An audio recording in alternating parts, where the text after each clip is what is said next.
Olá, tudo bem? Eu sou a professora Luciana, estarei aqui com vocês no podcast do LOAS, falando sobre as questões que se remetem à vida da pessoa com deficiência e de seus familiares. Para começar, eu vou fazer minha autodescrição. Sou uma mulher de meia idade, tenho cabelos na altura do ombros, escuro, com luzes.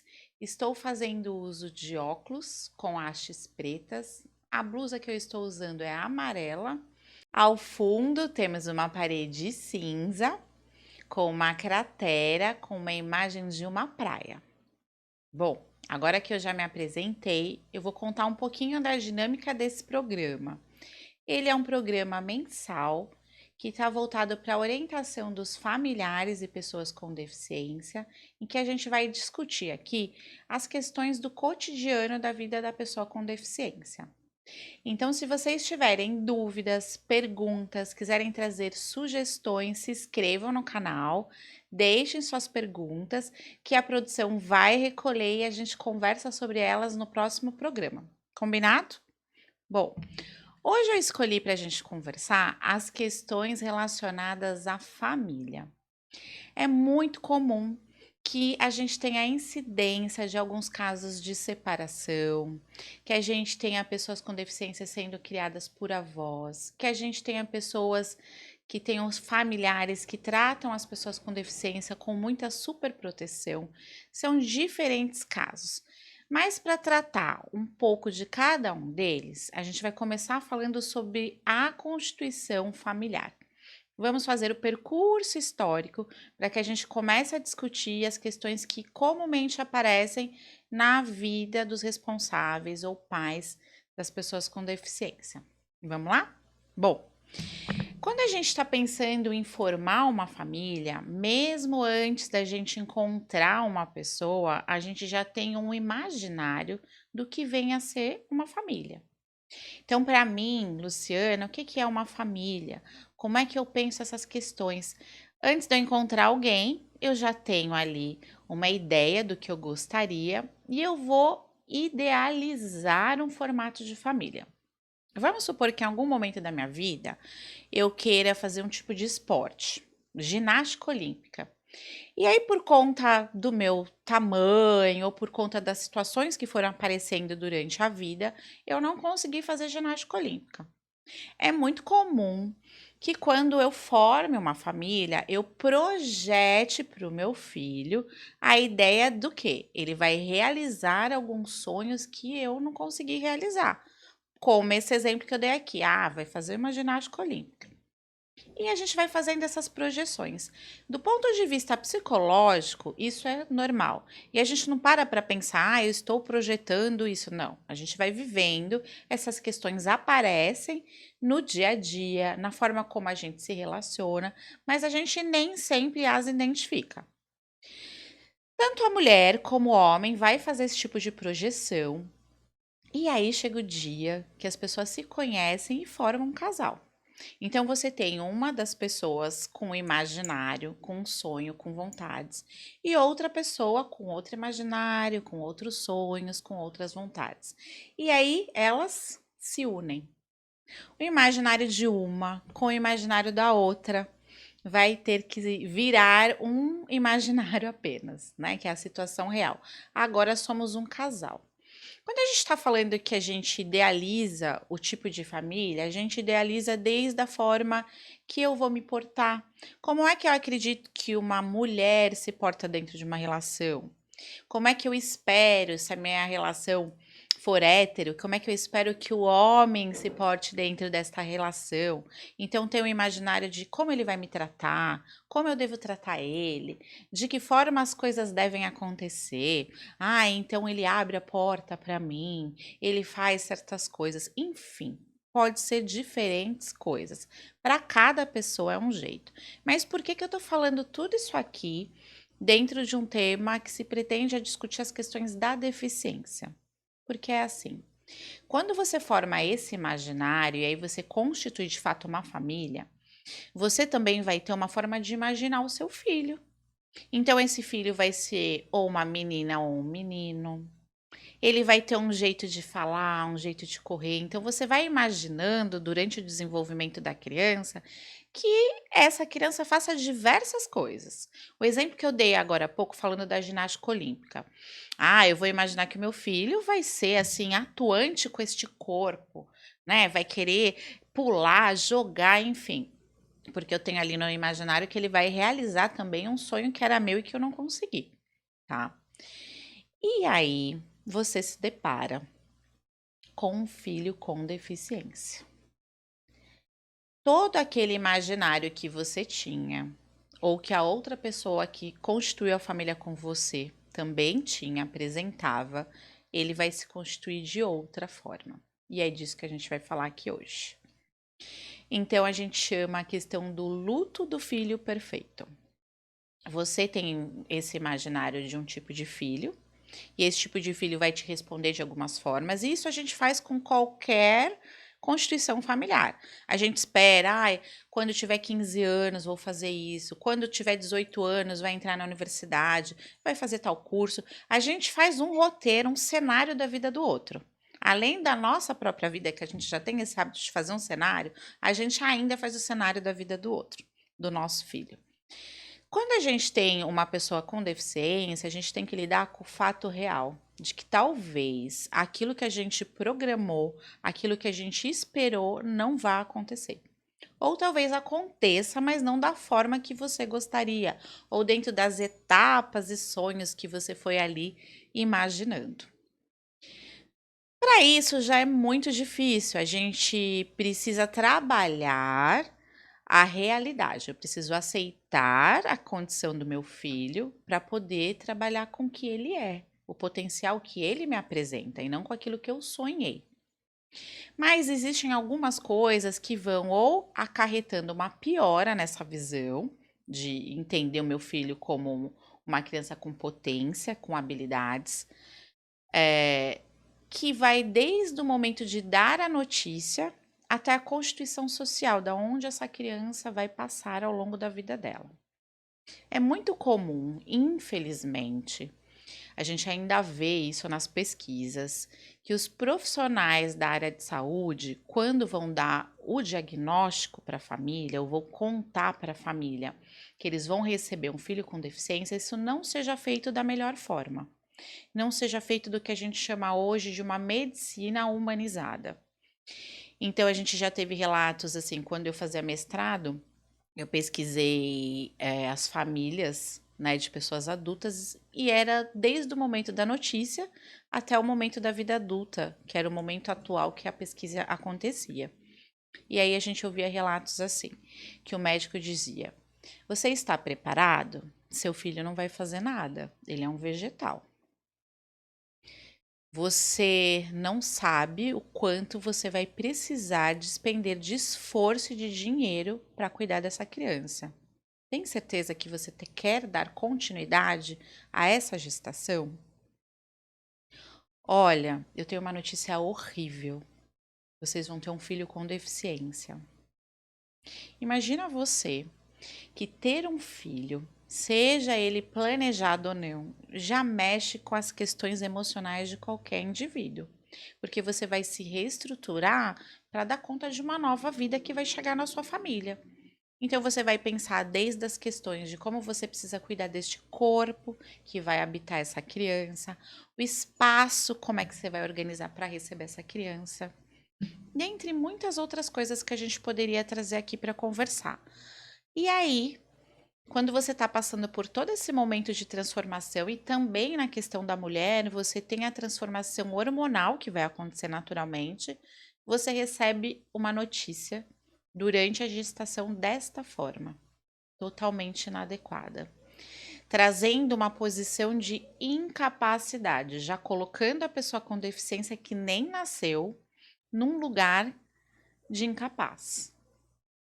É muito comum que ao receber uma notícia dessa, de fato você tem aí o seu mundo totalmente desestruturado, né? Então, pensando nessa situação que eu tô trazendo, a gente precisa pensar em algumas questões. Primeiro, o quanto os profissionais da saúde ainda precisam ser mais bem preparados para que eles possam trazer essa notícia de uma forma mais humanizada e mais próxima do que é real. Né? Porque, para além de saber se você vai receber uma criança com deficiência, é saber quais as condições de saúde dessa criança, do corpo da mulher, dentre outras coisas.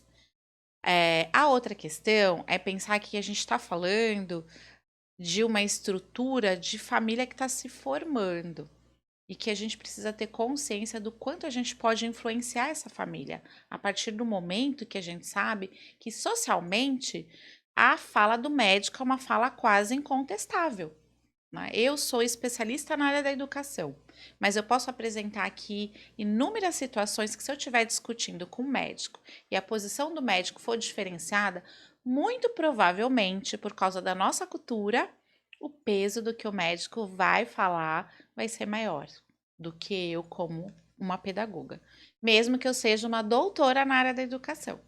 Porque a gente tem culturalmente a questão de uma crença muito grande no profissional da medicina, e aí é por diversos fatores que a gente nem vai trazer aqui para a discussão. Mas a discussão é: como família, a gente tem direito a participar dos locais públicos que são também a área da medicina, e a gente tem direito a ser bem acolhido. Isso também faz parte do nosso direito. O acolhimento, a forma de dar a notícia, né, para essa família receber aí a notícia da melhor forma. A outra questão é que, quando a família recebe essa notícia, ela precisa fazer alguma coisa com ela. Né? E aí os estudos vão trazendo alguns dados que são muito interessantes. É muito comum que uma das pessoas do casal pense que o filho está vindo com algum tipo de deficiência porque ele tenha feito alguma coisa que ele mereça estar neste lugar. Né? Então, assim, eu tô pagando um pecado, eu fiz alguma coisa de errado. Ou então tem aquela família que diz assim: imagina, mas essa criança não tem nada. Será que é isso mesmo? Porque o meu tio também teve uma questão dessa lá, minha tia na gestação, e na verdade, o menino tá lá, tá bom, né? Ou também a questão: eu não vou conseguir lidar com isso. E aí é muito comum que os casais se separem, que uma das pessoas acabe falando: não vou conseguir lidar com essa situação, e vai embora antes mesmo da criança nascer. Né? E aí eu falo que é muito comum porque ainda é muito comum. E isso traz algumas notícias para gente. Uma delas é o quanto o serviço de saúde pública precisa preparar os indivíduos para essa constituição familiar. Primeiro, do ponto de vista genético, da gente ter aí uma triagem clínica, para que a gente possa fazer exames e saber as probabilidades de termos ou não um filho com deficiência. Algumas deficiências, algumas síndromes, a gente consegue fazer esse rastreamento, outras não. Como a gente pretende falar aqui também bastante das questões que se referem ao transtorno do espectro do autismo, como o autismo ele não tem um só marcador biológico, então ele não vai ter assim, se você fizer um raio-x, né? Não é raio-x que chama, mas é para trazer como exemplo. Você fez um raio-x dos cromossomos. Então, você tem lá parzinhos de cromossomos. Então, você vai ver cromossomos alterados tanto no par 1, como no par 2, como no par 10. Então, tem diferentes marcadores biológicos que aparecem para as pessoas com autismo. O que quer dizer isso, Luciana? Que quando você vai fazer um mapeamento genético para ver se você tem a possibilidade de ter uma gestação com uma criança que se desenvolva com deficiência, muitas vezes você não vai achar nada que dê indicativo do transtorno do espectro do autismo. Então, por isso que eu falo nem todas. Então, algumas síndromes, algumas deficiências, a gente consegue fazer no planejamento familiar, que faz parte da área da medicina. Você consegue fazer algumas triagens, mas tem outras que você não consegue. Tá? E a gente vai tratar dessa questão aqui em outros programas. A questão hoje é pensar que é natural que quando você lide com algo que lhe é desconhecido, você tenha uma desestrutura. Então, peraí, eu vi essa notícia, eu tô sabendo agora, o que é que eu posso fazer? Então, é natural que isso aconteça. Mas a gente precisa sair deste lugar de ficar imaginando, pensando, o que que será, o que que vai acontecer, para ir para o lugar da ação, para ir para o lugar de lidar com a situação real. Então, é mais ou menos assim. Você teve a notícia, tendo ela uma notícia sendo falada de uma forma adequada ou não, você está sabendo o que vai acontecer. Como é que eu me preparo para isso?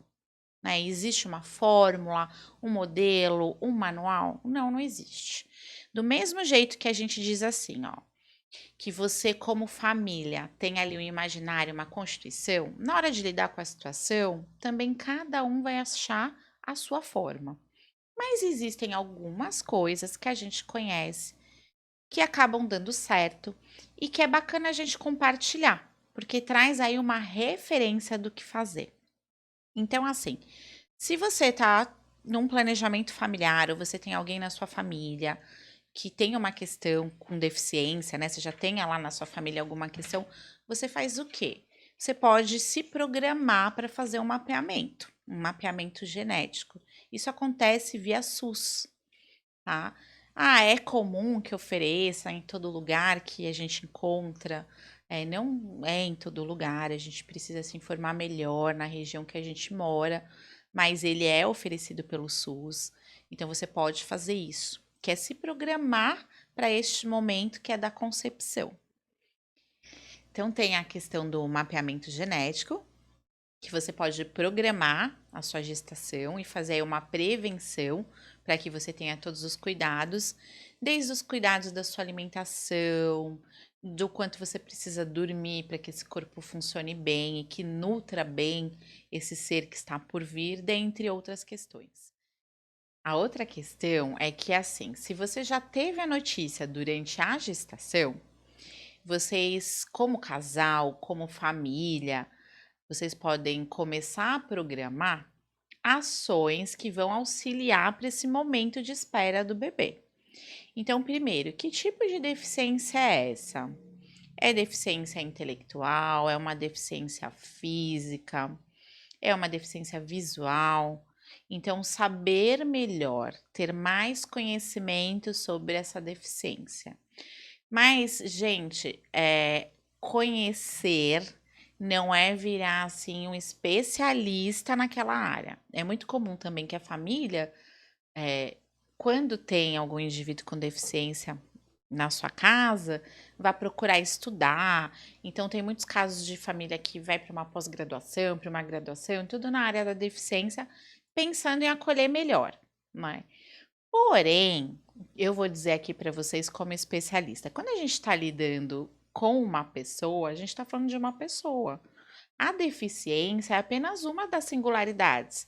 Então, como é que vai funcionar esse corpo, por exemplo, uma pessoa com deficiência física? Como é que vai funcionar o corpo dessa criança na minha família? Vai funcionar do jeito que vocês lidam com o corpo na sua família. Não é porque a criança tem uma deficiência ou não, mas como é que vocês lidam com o corpo, né? Ah, e a gente vai ter medo de colocar no chão, porque nós somos mais contidos. Então, pensar quais são as características da sua família, que são vocês que vão trazer aí as possibilidades de interação com a criança. Então, independe da deficiência que esta criança apresente. O que você vai trazer de interação, motivação, oportunidade? Vou dar um exemplo aqui para ficar bem prático. Você recebe um filho com deficiência física e aí ele tem dificuldade, por exemplo, de mexer com o lado direito do corpo. Aí ele não vai conseguir fazer movimento de preensão com essa mão, talvez escovar o cabelo, coçar, enfim. Esse lado aqui não tá bacana. Se precisar se apoiar, cair, essa mão não tem força física para isso e tal. Porém, a gente tem o quê? A gente tem todo o lado esquerdo do corpo, né? E aí a gente vai aprender a usar as nossas funções a partir do que a gente tem e tem o que de habilidade. Então, o que que eu consigo fazer deste lado que eu queria fazer aqui, eu não consigo, e o que que eu consigo fazer? Que tipo de estímulo eu vou precisar? Então, primeiro é pensar assim, que você vai receber uma criança, né? E essa criança tem as mesmas necessidades que qualquer outra. Então, a criança precisa de acolhimento, precisa de segurança, precisa estar bem nutrida, ela precisa sentir-se pertencente de uma família. Então, ali naquela família, tudo bem se eu errar, tudo bem se eu chorar, aquela família vai me trazer amor. Essas são as bases de constituição emocional para o desenvolvimento da criança. Nesta família, eles acreditam em mim, eu sou incentivado, eles me motivam. Tudo isso que eu estou trazendo aqui para vocês vai fazer toda a diferença na interação dessa criança na vida, independente dela ser uma criança ou não com deficiência.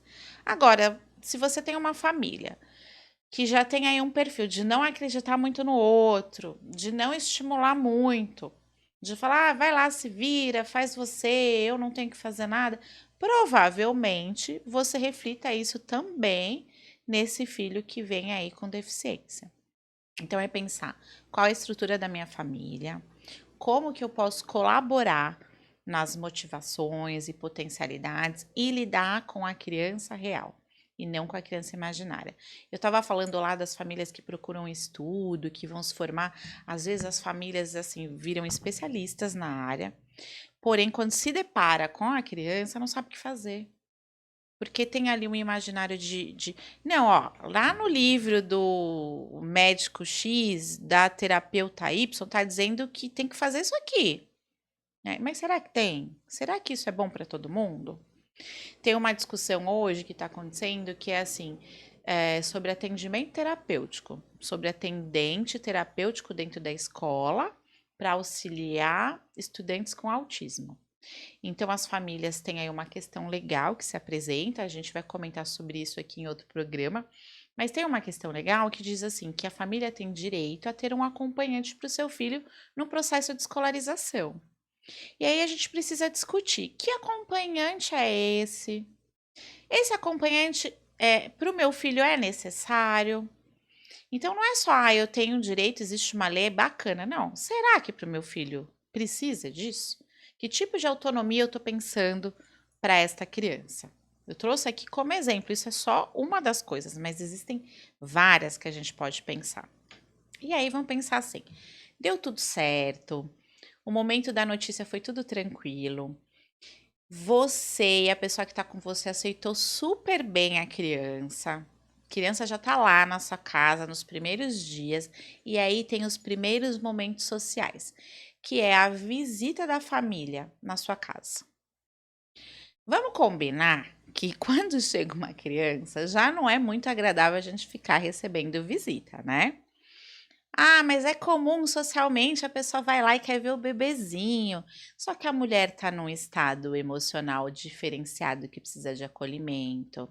Muitas vezes o casal está estruturando a própria casa, os próprios horários, está dormindo pouco, não está conseguindo se alimentar, está vivendo quase 24 horas para aquela criança.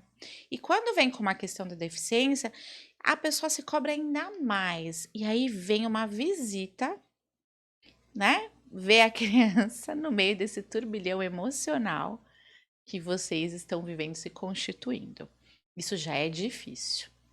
Agora, quando ainda a gente tem que apresentar socialmente uma criança que não vem como esperado, imagina você como isso é, ou pode, né? Porque a gente não pode generalizar. Como isso pode ser difícil e ainda mais constrangedor. Porque vai ser o primeiro momento do casal em que ele reconheça que tem uma deficiência na família dele. E lembra que eu falei no comecinho que às vezes a pessoa fica tentando entender, ai, será que é culpa minha? Aquilo que eu fiz lá quando eu era adolescente, talvez é por isso. Ou o outro, não, acho que é culpa minha, ó. E aí vem esta pessoa, e aí no seu imaginário você vai estar ali pensando assim: nossa, eu vou ter que mostrar minha fraqueza, o meu defeito para essa pessoa que vai vir aqui. né? Então começam aí as primeiras questões sociais da gente se colocar e nos remetermos à questão de eu preciso lidar com essa situação. Então, gente, o que acontece? É comum que famílias deixem as crianças fora do convívio social na tenra idade, de 0 a 3 anos. Então, muitas famílias ainda deixam essa criança em casa, não leva na festinha do primo, do vizinho. Às vezes a família nem conhece ainda a criança, demora um ano para conhecer essa criança. E aí a gente diz assim: nossa, mas a criança é tão quietinha, né? Depois que ela foi apresentada para a família. Será que é por causa da deficiência? Às vezes não, gente. Às vezes simplesmente quando você tá indo para uma festa, você tá levando a criança para brincar com um amiguinho, ou quando você tem aquelas brincadeiras de bebê que fazem parte, né, de você esconde, aparece, tudo isso vai trazendo um desenvolvimento de funções que são fundamentais para o desenvolvimento de qualquer indivíduo. Aí você deixa de dar a oportunidade dessa criança ter essas vivências. E aí ela não consegue fazer algumas coisas. Então veja, ela não consegue fazer não é por conta da deficiência, é porque você já desde pequeno não colocou ela na posição de ter essas interações sociais. Ela nem sabe interagir com o outro ainda. Muitas vezes é isso, ela não sabe nem brincar, né? Esse é o primeiro momento. Superado esse primeiro momento, aí vem o momento da escolarização. A família já conseguiu, já apresentou, a criança já foi nas primeiras festinhas de família, ok, tá tudo certo, agora ela vai para a escola. E aí, na escola, vem as novas dificuldades. Então, primeiro, que escola eu coloco meu filho? Essa escola vai cuidar bem? Antes de cuidar bem, essa escola vai receber esta criança? Eu vou conseguir matricular? Olha que coisa, né? A gente pensar que ainda em 2022 a gente tem essa questão de pensar se vão aceitar a matrícula do meu filho. E aí eu vou dizer aqui para vocês, não existe isso, aceitar ou não. A legislação garante é direito. Ah, eu só vou aceitar a sua criança se você trouxer um terapeuta, uma fono. Às vezes as escolas, muitas vezes até as escolas privadas, né? Vão fazendo um monte colocando várias condições para que você faça a matrícula. Isso também é ilegal. Eu não vou dizer para você chame a polícia na hora, né? Mas poderia, né? Mas o que você tem que pensar? Se na primeira relação sua com a escolarização eles já estão colocando condições para que isso aconteça, talvez esse lugar não mereça receber o seu filho, porque ele é muito excludente. Então, isso já é para dar um clique para você, vai para outra escola que aceite melhor a diversidade humana, que essa daí talvez não seja melhor. Mas se mesmo assim você quiser aquela, é seu direito. E ninguém pode dizer não por condição nenhuma, tá? Mas voltando à questão da interação, você tem essa questão de pensar se sim, aquele espaço é para o seu filho ou não. Você tem a questão de pensar a segurança, se para mim como mãe, ou como pai, ou como tio, responsável é tão difícil lidar, você acha que a professora, a diretora, a coordenadora vai conseguir? Acho que eles não estão preparados, enfim. Você vai colocando aí várias questões para evitar esse contato. Também ainda é uma questão emocional de você saber lidar com o outro, né? Não é só uma coisa que você tá ali tentando proteger. Ainda também tem uma questão emocional envolvida nesse turbilhão aí de sensações. A outra questão é que muitas vezes a família vai à escola, não leva a criança, não fala nada, faz a matrícula, aí foi lá na sexta-feira, fez a matrícula, deixou tudo bonitinho. Segunda-feira deixa a criança na porta e ó, vai embora. Aí a escola olha e fala: nossa, tem alguma coisa aqui que acho que a gente não conversou. Isso também não é bacana. Por quê? Você está com a criança há muito mais tempo que a escola vai ficar. Às vezes, na escola, ela fica 4 horas, só que fica com você 20. Ou ficar 6 horas na escola, né? Mas ela sempre vai ficar um tempo maior com a família, normalmente, quando isso é possível. Então, é você que conhece o jeito que ela gosta de comer, o jeito que ela gosta de sentar, o jeito que ela brinca, o brinquedo preferido, se gosta ou não de música, enfim, todas as questões desta criança. É você que traz essas informações, né? Então, tudo isso é de extrema importância para que a escola possa colher as informações e fazer um plano de ação, um plano de trabalho da melhor forma possível, que condiz com o que a criança consegue fazer, com a criança pode naquele momento. Então, é você que vai dizer: olha, se você colocar um brinquedo X, talvez isso ela não consiga. Mas se você colocar um brinquedo Y, aí vai conseguir. Olha, nunca brincou de balança, não se sente seguro no balanço. Mas já numa gangorra, vai muito bem, você não precisa nem ficar junto. Enfim, são tantas informações que a gente pode parar para pensar, né? E elas fazem tanta diferença para os educadores que vão lidar com a criança, que é muito bacana que você, como família, se prepare para, no ato de escolha, matrícula, peça uma reunião, converse, traga essas informações. E a outra questão é conhecer essa escola. Muitas vezes, quando a gente está falando da primeira infância, os pais se preocupam na questão assim. É, geralmente a escola é pequenininha, a escola tá segura, não, sei lá, não tem questões que ela consegue proteger da criança bater uma cabeça na mesa, ou o parque é protegido, emborrachado para que não se machuque, enfim, questões diversas que a gente pode pensar. Só que a gente precisa pensar o seguinte: quando a gente está falando de criança pequena, e aí eu estou dizendo de 0 a 5 anos, que é o que compreende a fase da educação infantil, a gente precisa pensar na escola em duas questões: que ela ofereça muita brincadeira e que ela ofereça muitas interações. Então, muita brincadeira, porque é através do simbolismo, da brincadeira, que você vai aprender todos os instrumentos e signos dessa cultura. Vou dar um exemplo aqui. Para eu saber que isso aqui é uma caneta e que a caneta ela é para ser usada para escrever, um ser humano produziu essa caneta, pensou, refletiu, planejou, executou e a caneta virou aqui material. Conseguiu pegar a caneta. Alguém desta sociedade me ensinou que isto se chama caneta. Porque eu, como criança, podia ver esse objeto e falar copo.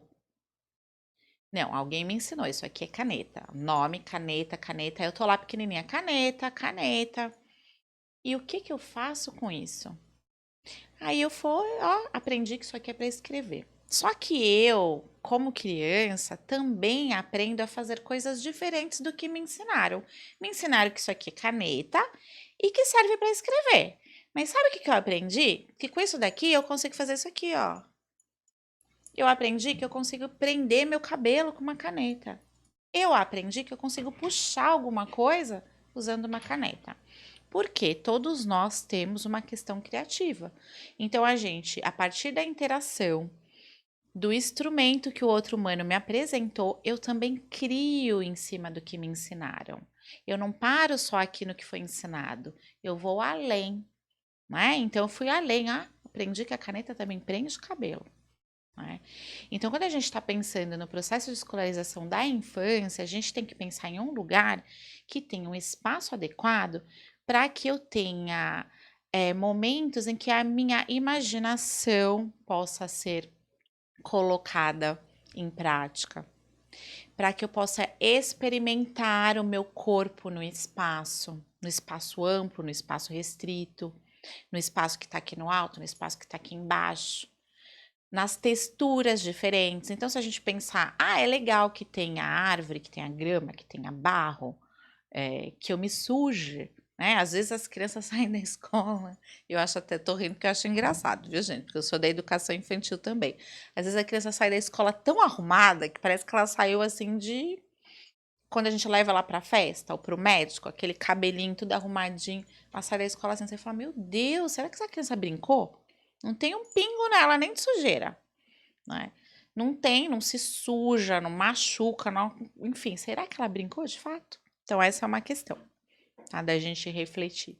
Eu preciso ter uma escola que propicie momentos de imaginação, de ludicidade, de experimentação do espaço. E aí eu preciso ter as diferentes interações. Interação criança com criança, criança com adulto, criança com criança da mesma idade, criança com criança maior, interação com bicho, com planta, né? Com várias questões da natureza. Isso vai fazer diferença para toda e qualquer criança, não é só para criança com deficiência. Então, talvez a gente precise também repensar a forma que a gente faz as nossas escolhas iniciais, né? É claro que a segurança também são importantes e fundamentais, porém, eu tenho que pensar na questão do desenvolvimento humano. Quando a gente fala de desenvolvimento humano, hoje a gente sabe que o nosso cérebro, ele tem um processo de desenvolvimento e que ele acontece assim de forma preciosa do 0 aos 7 anos, que são algumas ligações que a gente tem aqui a nível cerebral que só acontecem nessa época. E que é por isso que é importante o sono, a boa alimentação, os momentos de brincadeira, um momento de acolhimento. E a questão do acolhimento, né? O quanto essas pessoas que vão receber o seu filho, elas de fato sabem acolher a criança que está chegando. Porque às vezes não só os títulos vão dizer se esse profissional é bom ou não. Né? Então a gente precisa pensar sobre isso também. Como que é o professor, a professora que vai lidar com meu filho, o educador que está com meu filho, né? Então, assim, conhecer a escola também é conhecer o corpo docente. Depois que eu conheci a escola, o espaço físico, tanto o banheiro, onde é que vai trocar essa criança, tem um trocador adequado, caso meu filho necessite, porque tudo isso é direito. Quando a gente diz assim, tem um trocador adequado, caso meu filho precise, eu estou dizendo para vocês, é um direito instituído por lei que as crianças tenham acessibilidade. Então, se o seu filho ele fizer uso de cadeira de roda, eu preciso ter um banheiro que tenha uma porta larga para que passe a cadeirinha dele, por exemplo, tá? Ai, é uma gentileza. O diretor lá da escola falou que vai aumentar a porta. Não, não é uma gentileza, é um direito. Então, ele tem o dever de fazer isso. Mas isso também é só um exemplo de acessibilidade. Mas assim, você conhecer o espaço físico, conhecer os docentes, os educadores que vão lidar com a criança, quem vai alimentar, quem faz a troca e por aí vai. E aí você precisa conhecer qual é o plano da escola. O que a escola pensa para crianças dessa idade. Aí eu vou trazer um exemplo aqui que acontece muito. Eu também dou risada que é de desespero, viu, gente? Professora de educação infantil há 20 anos. É muito comum que a família chegue na escola com uma pessoa ou não com deficiência, a maioria das mães e dos pais, e fale assim: a criança tem 2 anos. Meu filho vai aprender a ler e escrever, né? Aí você fala: oi? Bom, primeiro que a gente precisa pensar que os aprendizados da leitura, da escrita, eles vão acontecendo normalmente, né? E se a criança apresenta alguma questão diferenciada, como no caso que a gente está trazendo aqui, pessoas com deficiência, a gente vai usar de algumas metodologias e estratégias pedagógicas que vão auxiliar ele. Mas cada coisa na sua fase. Por exemplo, você não pega um bife e dá para um bebê de 3 meses comer. E por que você não faz isso? Porque ele não tem a dentição, porque ele não tem a força fonoarticulatória necessária para isso. porque ele pode se engasgar. Enfim, são vários motivos do porquê você não faz isso. Mas você não faz. Você vai dar o que é adequado na fase certa. Quando a gente está falando de escrita, leitura, de alfabetização, é a mesma coisa. Existe uma questão que a gente tem um momento mais apropriado para fazer isso. Só que até a gente chegar a esse momento, a gente precisa desenvolver diversos recursos físicos, biológicos, emocionais que vão nos levar que isso aconteça. Então, na infância, na educação infantil, a nossa preocupação maior é trazer outros tipos de conhecimento que vão formar esta pessoa de forma que ela consiga ler e escrever quando ela estiver lá, ó, em torno de 6, 7 anos, sem precisar forçar, né? Agora, se eu tiver um estudante que tem 3 anos e ele mesmo tem um interesse latente de escrever, ele quer escrever, ele já consegue, ele identifica a letra. Olha, o P do pato, enfim. Ah, ele tem essa necessidade, ele quer, a gente pode trabalhar com isso. O que não dá é para a gente querer que faça sem ser o momento e sem ser a necessidade que a criança apresenta.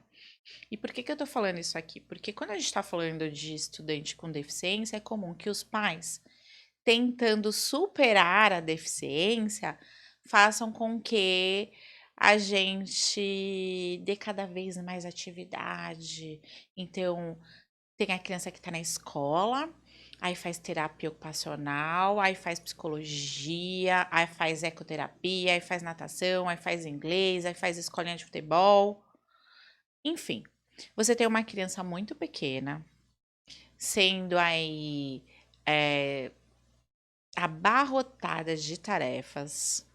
Ela não tem tempo de ser criança, ela não tem tempo de estar com a família, ela não tem tempo de desenvolver o emocional que vai fazer toda a diferença para ela na vida adulta. Então a gente vai pulando fases. E aí, às vezes, né, é muito comum a gente ver hoje os adolescentes. Nossa, você vê adolescente, tá ali com 14 anos, já faz isso, já faz aquilo. Ou, nossa, já tem 18 e ainda não faz isso, não faz aquilo. Será que foi respeitado todas as especificidades daquela faixa etária? Na época que era para brincar, tava brincando? E aí, quando a criança tem deficiência, é pior ainda, porque você tem que lidar com a questão. Eu talvez não queira levar meu filho no parque, mas não é porque eu não acho que ele não pode brincar, é porque eu não quero que as crianças maltratem, porque eu tenho medo de preconceito.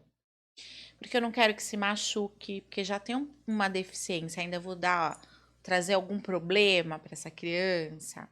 Então tem tantas outras coisas, só que a gente precisa lidar com a situação real. É uma criança, precisa respeitar essa fase. Você, como família, precisa compreender, conhecer os direitos que você tem, que seu filho tem. Vocês precisam se fortalecer. E o fortalecimento, acho que eu disse um pouco aqui no programa anterior, em questão de termos um grupo de apoio, que a gente possa conversar a respeito, possa se identificar, que a outra família traga as experiências que você talvez ainda nem tenha passado. Mas ouvindo, você já vai ali, ó, tendo mecanismos de estruturar essas questões e de pensar, nossa, e se eu estivesse passando essa situação? Como seria? Ou alguém de fato está passando a situação que você passa e traz uma saída totalmente inovadora que não tinha nem passado na sua cabeça, né? Então, é pensar nessa constituição de grupo. Então, seria bacana que ao procurar uma escola, para além das questões do espaço físico, vocês também pensassem se tem um grupo de família. Se essa escola, em algum momento do mês, da semana, enfim, de alguma forma, constitui um grupo de família e que essas famílias se conheçam e troquem. Ah, não tem, nessa escola não tem, então acho que não é bacana deixar o filho lá. Não, tem outro lugar que tem um grupo de família que você possa fazer essa troca? Um posto de saúde, uma instituição, uma ONG, né? Onde que você pode ter esse grupo de apoio? A outra questão No momento da entrada da escolarização, seria bacana que a escola fizesse um movimento de atender essa diversidade da mesma forma que atende qualquer outra criança, porque a gente fala hoje que a educação tem uma perspectiva inclusiva. Então, assim, se o filho sem deficiência daquele pai vai brincar com uma motoquinha na hora do intervalo, esta criança que tem deficiência também vai brincar com a motoquinha. Ah, mas ela não consegue pedalar. Ah, não tem problema. Se ela pode sentar, né? Se não tem nenhuma questão médica clínica, ela pode sentar lá naquele carrinho e alguém vai puxar, vai levar, ok. O que não dá é para a gente ter essa diferença. Quando a gente está falando de inclusão, a gente está falando de que todos tenham o direito a participar de todos os ambientes que a escola propõe, né? Então, o que eu vou propor para um, o outro também precisa participar.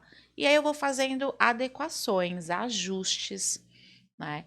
Vocês podem procurar, tem muitos vídeos bacanas no YouTube, em diversos outros lugares, de escolas. Por exemplo, agora que tem a época aí da família e muitas festas, né, regionais que acontecem dentro da escola, tem muitos professores, né, que quando vão gravar as crianças dançando, o professor tá dançando com aquela criança que tem deficiência física e que talvez não faria sozinha, ou o pai tá fazendo às vezes de segurar a criança e dançar, enfim, usando diversas estratégias para que ela participe.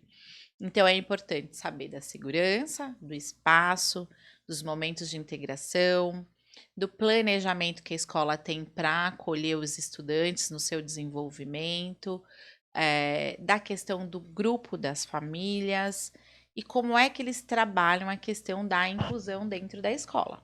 Bom, a ideia é a gente conhecer algo que vai além só da estrutura física, da questão da segurança, mas a forma que as pessoas acolhem as outras nesse espaço, como são feitos diálogos entre os indivíduos, o acolhimento, se esse ambiente de fato é inclusivo e se você, como família, já consegue conviver de uma forma adequada com o filho real. Porque quando eu trazia a questão lá da notícia, que às vezes ela era dada de uma forma inadequada e que isso ia acarretar algumas questões para a família, eu também estava dizendo aqui que você precisa sair dessa condição, independente do que você escute, e lidar com a criança real, conhecer, amar, acolher. Acho que se tivesse uma receita para falar, a receita seria essa: acolhimento, amor e empatia. Me colocar no lugar do outro. E também compreender uma coisa: se você, como família e responsável, no início teve dificuldade para lidar com aquela questão, pode ser que as pessoas que você vai lidar ao longo da vida também tenham e que talvez você também tenha algo a ensinar. Porque às vezes a gente espera que o outro profissional já tenha experiência, já tenha expertise, às vezes não tem. Às vezes nunca trabalhou, atendeu uma criança com aquele tipo de deficiência, com aquele tipo de síndrome, né? Então você também tem muito a ensinar para esses profissionais. E a ideia é que a gente tenha uma comunidade ativa, em que um cuide do outro, em que a gente respeite um ao outro e que aquilo que não estiver adequado possa ser conversado, partilhado, para que juntos a gente pense em propostas e planos de ação, né? Para isso, é imprescindível que, como família, a gente aceite este ser que chega para nós, que a gente ame e que a gente lide com ele da forma que ele é. E aquelas expectativas que a gente colocou, imaginou, muitas vezes elas não vão acontecer daquela forma, mas você vai ter outras coisas, talvez muito mais felizes, muito mais agradáveis, muito mais bonitas que você sonhou, né? Porque às vezes a gente fica só no que não pode, né? E não é assim. às vezes vai superar até o que você estava imaginando. Vai ser até muito mais bacana. Mas a gente precisa lidar com o real. E quando a gente faz isso, a gente lida com o real, a gente aceita, a gente ama do jeito que é, a gente traz segurança para outra pessoa. E aí, quando eu trago segurança para uma criança, ao longo do desenvolvimento, ela vai compreender que ela pode ser o que ela quiser. Ela pode fazer o que ela quiser. Se vocês pegarem, não vou lembrar o nome do rapaz, mas ele é maravilhoso. Ele não tem os membros superiores e ele não tem os membros inferiores. Ele pega onda, ele anda de skate, ele dá palestras, ele casou, ele tem filho, enfim, ele tem uma vida funcional, estruturada, de uma forma que trouxe felicidade para ele, independente do que ele faz. Ele é muito ligado às questões de esporte, radicais, coisa e tal, mas ele tá dentro das coisas que talvez alguém nem pudesse imaginar. Nossa, será que ele consegue pegar onda? Sim, ele consegue. E pega muito bem, né? E gosta, né? Então, assim, ele superou as barreiras que a sociedade impôs, né? E ele tá lá tendo a vida funcional da forma que ele achou que seria melhor. Não da forma que alguém impôs a ele. Ou da forma que alguém disse que ele não poderia fazer. Então, é pensar nisso. O que você está passando de mensagem para o seu filho? Você está passando a mensagem que ele pode ou que ele não pode? Pensa sobre isso, tá bom?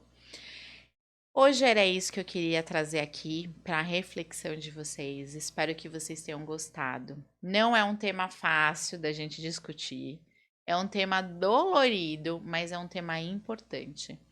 Porque a gente precisa ter a consciência que na fase da infância a gente está formando a identidade do indivíduo.